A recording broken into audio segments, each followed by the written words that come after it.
नमस्कार दोस्तों। एक बार फिर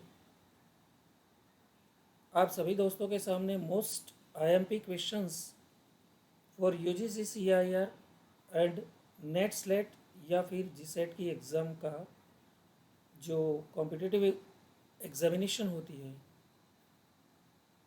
वो सारी सभी दोस्तों के लिए 2011 का क्वेश्चन पेपर, जिसमें से बहुत महत्वपूर्ण ऐसे क्वेश्चंस के सॉल्यूशन लेके आज फिर से एक बार ये वीडियो मैं आपके सामने प्रस्तुत कर रहा हूँ। दोस्तों, केमिकल साइंसिस का जो पार्ट बी एंड सी जो है, उस पार्ट में बहुत महत्वपूर्ण ऐसे क्वेश्चंस जो आपकी बहुत बहुत मदद कर सकता है। शुरू करता हूँ पार्ट 7 क्वेश्चन 1।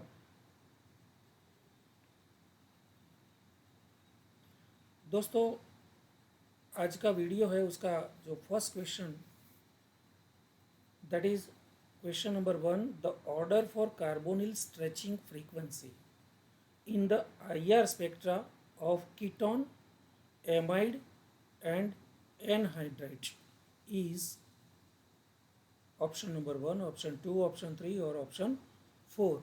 तो ये चार ऑप्शन में से कौन सा ऑप्शन सही होगा?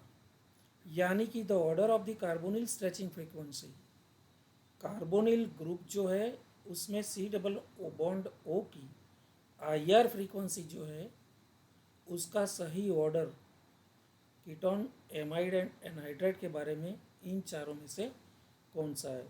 तो दोस्तों, आज भी हर वीडियो की तरह मैं हिंट एंड सॉल्यूशन आपको एक्सप्लेन करने जा रहा हूँ। दोस्तों, सॉल्यूशन में first point is that in case of anhydride a common atom oxygen is present between the groups, यानी कि ऑर्गेनिक मॉलिक्यूल के दोनों जो ग्रुप्स होते हैं उन दोनों के बीच में एक कॉमन ऑक्सीजन का एटम होता है, और उसके लिए for strong vibrational coupling thus C double bond O stretching frequency in the IR spectra is higher than that of ketone. Higher than that of ketone यानी कि एनहाइड्रस की फ्रीक्वेंसी हमें यहाँ मिलती है 1810 से लेके 1760 centimetre inverse, 18110 to 1760 centimetre inverse, which is greater than the IR frequency of ketone. Ketone की मिलती है 1725 एंड 1705 सेंटीमीटर इनवर्स के बीच में। तो ये कीटोन की जो आईआर फ्रीक्वेंसी है उससे ज़्यादा एनहाइड्राइड की मिलती है। Second point is that amide की बारी। तो amide on the other hand have lower frequency, lower C double bond O stretching frequency. तो एमाइड की जो C double bond O stretching frequency मिलती है वो 1680 टू 1630 सेंटीमीटर इनवर्स। क्यों?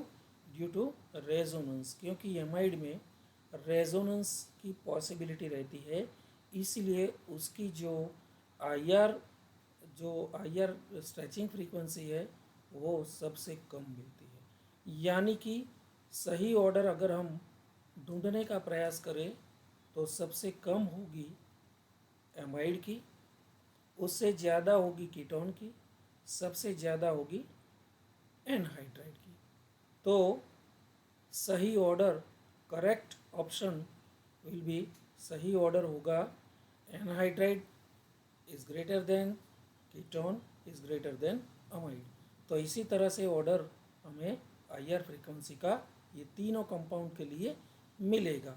तो दोस्तों, सही आंसर होगा option number 4, anhydride is greater than ketone is greater than amide. Now question number 2. Question 2. The spectrum of a molecule yields three rotational constants. The molecule is, तब molecule कौन सा होगा? The spectrum of molecule yields 3 rotational constant. अगर हमें 3 rotational constant अलग अलग मिलते हैं, there are if we get 3 different rotational constant कोई भी मॉलिक्यूल का स्पेक्ट्रम के अंदर, तो वो मॉलिक्यूल कैसा होगा? Option 1 prolate symmetric top, second option spherical top, third will be asymmetric top या फिर ऑब्लेट सिमेट्रिक टॉप। तो यहाँ पर सॉल्यूशन एंड हिंट अगर मैं एक्सप्लेन करना चाहूँ तो इन case of asymmetric top molecule all the 3 rotational constants are different. Asymmetric top molecule जितने भी है वो सारे मॉलिक्यूल्स के यहाँ पर रोटेशनल कांस्टेंट डिफरेंट मिलेंगे। ठीक है, दूसरा पॉइंट है एग्जाम्पल ऑफ सच मॉलिक्यूल्स। तो इस तरह के एसिमेट्रिक टॉप मॉलिक्यूल्स है, these are the best example.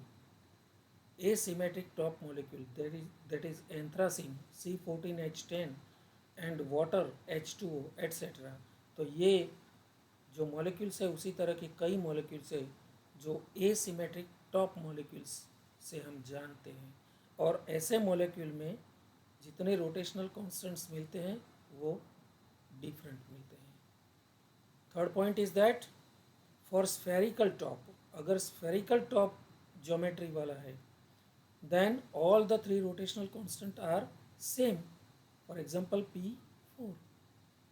ठीक है, तो उसमें सारे जो 3 और रोटेशनल कांस्टेंट सेम मिलेंगे।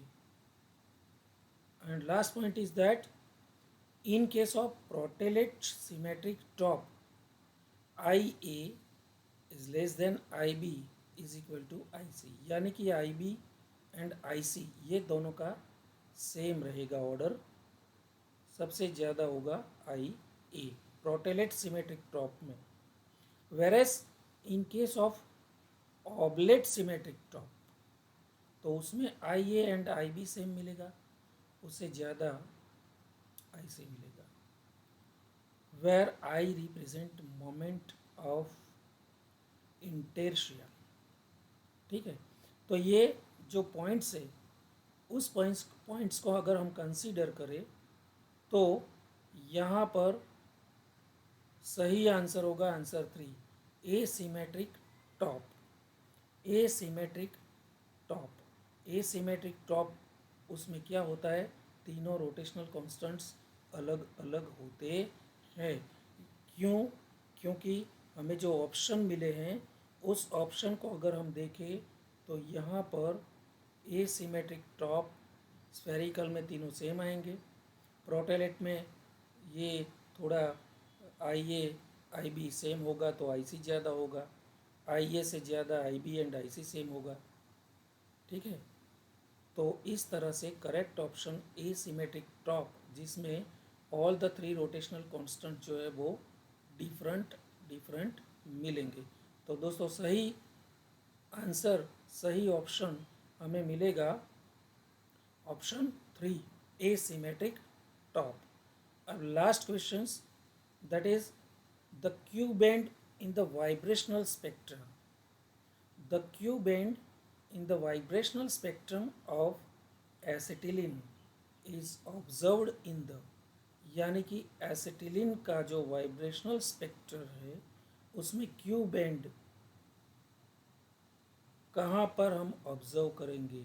बेंडिंग मोड में, CH सिमेट्रिक स्ट्रेचिंग मोड में, CC स्ट्रेचिंग मोड में, या फिर CH anti symmetric stretching mode में। तो उसका अगर मैं सॉल्यूशन एक्सप्लेन करना चाहूँ तो सिर्फ एक ही यह मुद्दा इसके लिए बहुत महत्वपूर्ण है। ये मुद्दा है in the vibrational spectrum of acetylene the Q band is observed in the CC stretching mode. ठीक है, तो करेक्ट ऑप्शन होगा ऑप्शन 3 CC स्ट्रेचिंग मोड।